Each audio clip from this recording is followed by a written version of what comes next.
Le business en ligne, il faut dire ce qui est, c'est quand même toujours un peu la même chose finalement. Parce qu'on travaille sur 2 points, sur créer du contenu gratuit et créer du contenu payant.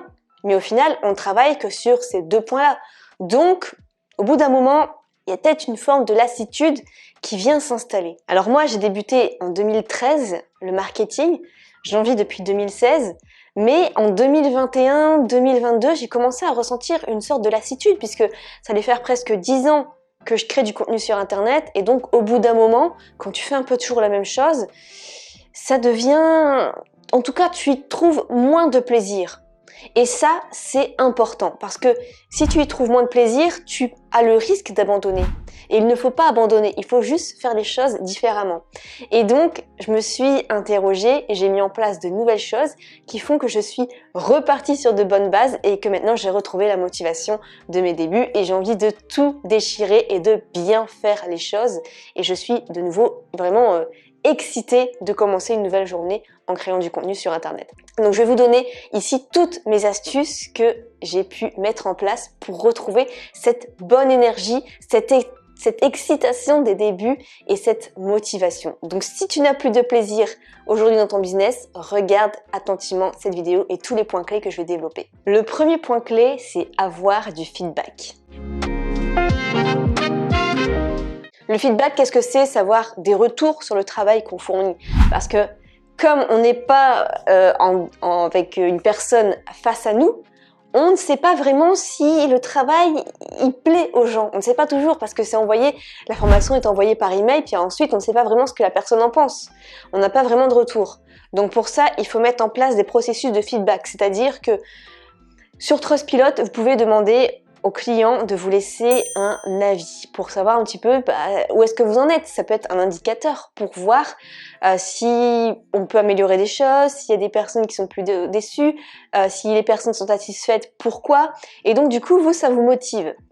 Il y a des entrepreneurs qui disent que, en fait, avoir ce genre de retour, ça vaut bien plus que de faire des ventes, en fait. Parce que les retours, savoir qu'en fait, vraiment, on sert à quelque chose et que ça fait plaisir aux clients, ça c'est ultra motivant.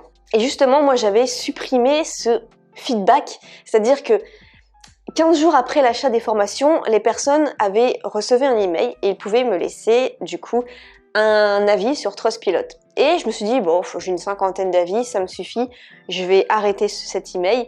Et pendant 1 an, du coup, j'ai eu aucun avis. Mais c'est dommage parce que c'est ça aussi qui motivait.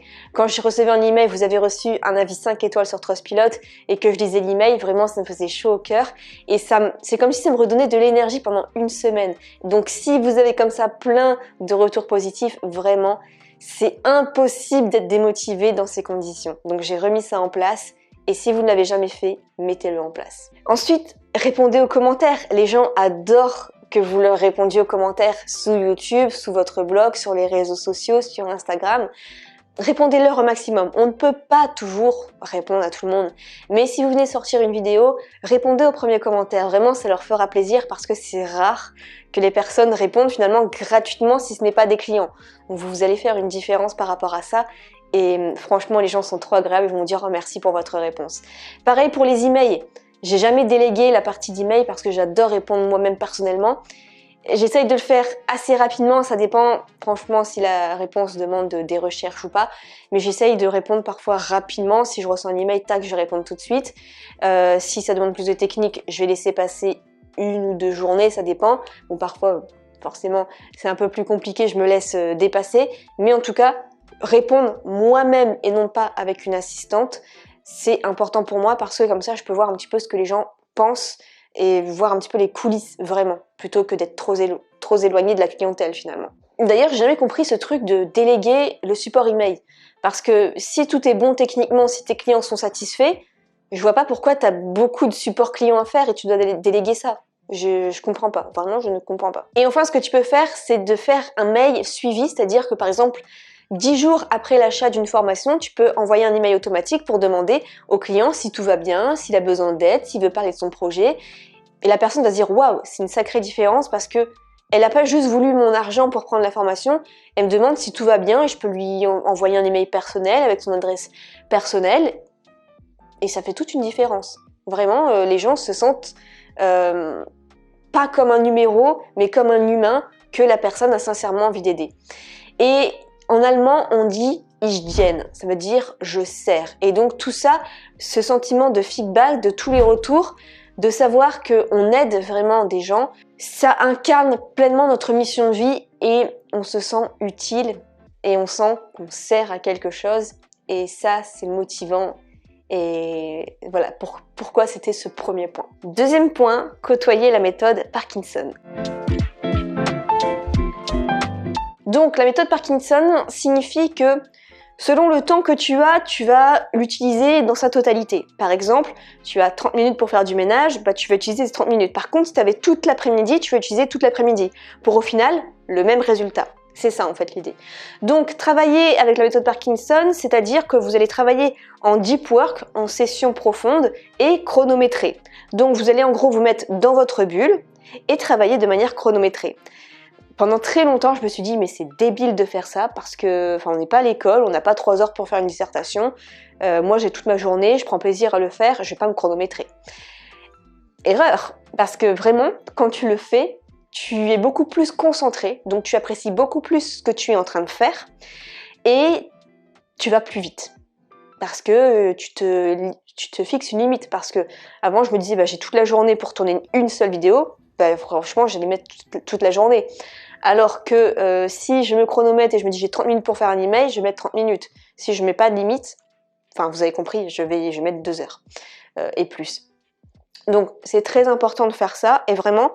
Pourquoi c'est le plus important? Vraiment, je dirais parce que, surtout, comme on est beaucoup plus concentré, on prend beaucoup plus de plaisir, en fait, à faire notre travail. Et donc, du coup, ça nous motive beaucoup plus sur le long terme. Alors moi, pour faire des sessions de travail, j'utilise le site qui s'appelle Brain FM. Donc, en fait, c'est un site qui coûte 50 € par an, donc c'est pas grand-chose au final. Hein. Et en plus, tu as les 3 premiers jours gratuits pour le tester. Tu mets ton casque de musique, t'écoutes la musique, t'as une session chronométrée avec une musique spécialement en ondes alpha, theta, tout ça, le truc qui te permet de rentrer dans une sorte de méditation. Ça a été étudié scientifiquement, donc vraiment ça marche super bien. J'utilise ça depuis le début de l'été et ça marche trop bien pour moi, donc vraiment c'est très très bon investissement.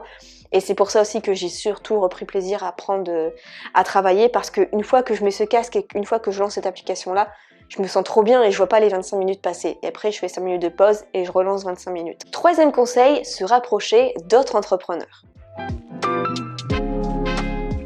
Alors moi, ce qui s'est passé, c'est qu'avant, j'allais beaucoup aux séminaires qui se faisaient à Paris.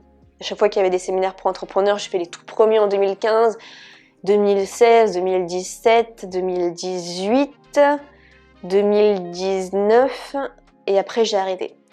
J'ai pas fait celui de 2020, même s'il y a eu la période Covid, mais après il y en a eu d'autres. Et j'ai complètement arrêté. Donc forcément, je ne voyais plus les entrepreneurs en vrai, alors que ça, avant, ça me motivait carrément. J'allais à un séminaire, j'avais de l'énergie après pendant au moins 2 mois. Ça permettait de rencontrer de nouvelles personnes, de garder ce lien avec d'autres. Ce qui s'est passé aussi, c'est que je ne parlais plus trop à ceux de mathématiques, alors qu'avant, très régulièrement. Donc forcément, tu te retrouves un peu seul dans ta bulle, ou forcément ceux de ton entourage, de ta ville, ne comprennent pas forcément ce que tu fais. Donc forcément, c'est un peu plus compliqué. J'avais démarré un coworking, mais j'ai arrêté, puis après j'ai déménagé. J'ai arrêté mon compte professionnel Instagram, je l'ai désactivé, donc forcément je pouvais plus échanger en message privé avec d'autres entrepreneurs. Donc tout ça fait que ça m'a coupé, alors que c'est important de garder un lien avec d'autres entrepreneurs, pas forcément de votre thématique, mais qui vous comprennent en tout cas. Donc du coup, pour ce faire, j'ai rejoint un club privé d'entrepreneurs. Donc il y a des sessions de coworking, il y a des leçons quotidiennes, du coup c'est sympa. Ce que je fais aussi, c'est que je suis des nouvelles personnes inspirantes sur YouTube, parce que moi je suis des personnes inspirantes sur YouTube, ça m'aide beaucoup, ça m'inspire. Et enfin, j'essaye de rencontrer plus de nouvelles personnes en vrai, plutôt que juste par Zoom. Vraiment, j'essaye de faire l'effort d'être moins focalisée sur le numérique et plus rencontrer des nouvelles personnes en vrai, parce que même si ce sont pas des entrepreneurs, parfois dans la mentalité, ce sont des personnes qui sont entrepreneurs. Ça peut être quelqu'un qui travaille, je sais pas, dans une pharmacie, quelqu'un qui travaille dans un magasin, mais au niveau de la mentalité, ils ont quelque chose à vous apporter. Et c'est des personnes qui pourraient parfaitement être entrepreneurs parce qu'ils ont tout le mental. Et ce genre de personnes, ça peut beaucoup vous apporter en énergie positive. 4e point, apprendre dans divers domaines. Avant, je lisais que des livres de marketing. Le problème, c'est que au bout d'un moment, t'as quand même vite fait le tour au bout de 10 ans et il te faut de nouvelles sources d'inspiration. Donc, j'ai commencé à regarder plutôt des documentaires de dev perso, sur Gaïa, de la spiritualité, forcément sur l'estime de soi, la confiance en soi, la santé, et tout ça, ça t'ouvre l'esprit, ça t'ouvre le cerveau, et des idées qui n'ont rien à voir peuvent se lier à une idée de ta thématique, et ça t'ouvre beaucoup plus l'esprit. Et pourquoi j'adore ça? Parce que j'adore en fait aller rechercher des personnes passionnées, parler avec passion de leur travail. Et ça m'inspire et ça me motive parce que je me dis, ça me donne trop envie d'être passionnée aussi comme ça dans mon travail, de voir quelqu'un qui est passionné par son travail. 5e conseil, supprimer ce qui nous rend triste. Alors faites attention à votre énergie, faites attention à ce qui vous rend triste, aux personnes toxiques. Arrêtez de suivre les personnes avec qui vous vous comparez.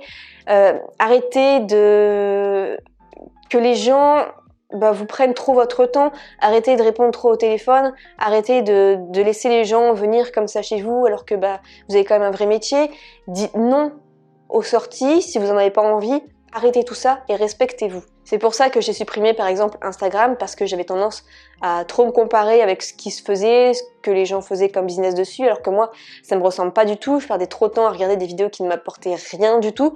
Donc soyez lucide et demandez-vous qui me rend triste, qu'est-ce qui me rend triste, quelle application me rend triste, qu'est-ce qui me fait perdre du temps, et supprimez tout ça. 6e point, apprendre à se connaître et innover. Donc c'est ce qu'on appelle être aligné avec qui on est, mais pour ça, il faut se connaître. Donc il faut faire un business qui nous ressemble.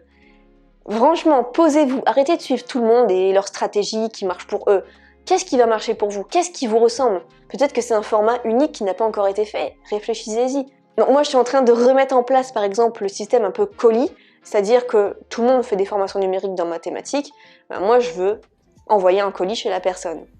Je veux faire des formats un peu plus longs sur YouTube plutôt que de juste donner des stratégies. Et alors que tout le monde se rue sur les Reels, moi, j'ai envie de faire des vidéos longues sur YouTube. Parce que tout ça me ressemble. Donc vous posez-vous la question, qu'est-ce qui vous ressemble? Et vous serez heureux de faire ce qui vous ressemble. 7e point, cadrer sa vie. Alors, cadrer sa vie, pourquoi? Parce que avoir une certaine routine, je trouve que ça a un impact énorme sur le business, puisque forcément, on est chez soi, c'est pas perso et pro, c'est quand même assez lié. Et moi, il me faut, je trouve, un certain cadre de vie, une certaine discipline pour pouvoir être performante. Donc j'utilise par exemple ceci que j'ai eu sur AliExpress. Donc en fait c'est un tracker d'habitude. Donc en fait il suffit tout simplement de bouger ici ce que j'ai fait. Chaque jour j'essaye de faire au maximum. Donc à commencer par tout simplement faire le lit parce que une petite action va te motiver à faire d'autres actions derrière. Donc quand je le fais, je le coche ici. Après, j'ai trouvé ce qui me ferait plaisir dans la journée. Qu'est-ce qui me ferait plaisir? Une fois que c'est fait, je coche. Faire au moins 1 heure de travail, faire de la cohérence cardiaque, faire au moins 30 minutes de ménage, de la lecture, faire plaisir à quelqu'un, faire 5000 pas et faire quelque chose qui me rend fière. Donc tous les jours, j'essaye de cocher au maximum au fur et à mesure et une fois, ça, plus là, c'est l'effet cumulé et au final, ça nous fait une belle vie. 8e et dernier point, se sentir évoluer. Pour moi, c'est le plus important parce qu'un entrepreneur veut se sentir évoluer.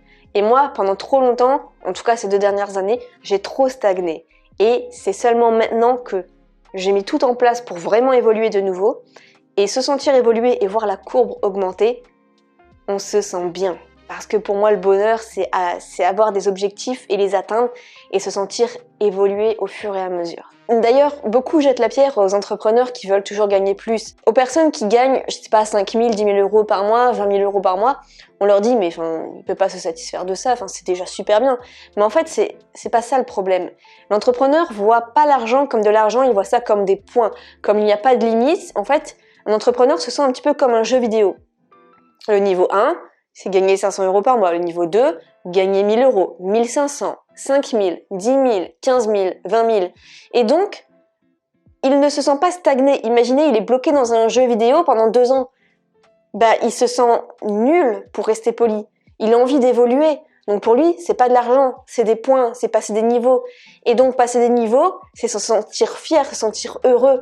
Et c'est pour ça qu'on a envie de faire plus. Parce qu'on veut se sentir évoluer. Voilà pour cette vidéo, j'espère que ce format vous aura plu et on se retrouve dans une prochaine vidéo. Plein de succès, ciao!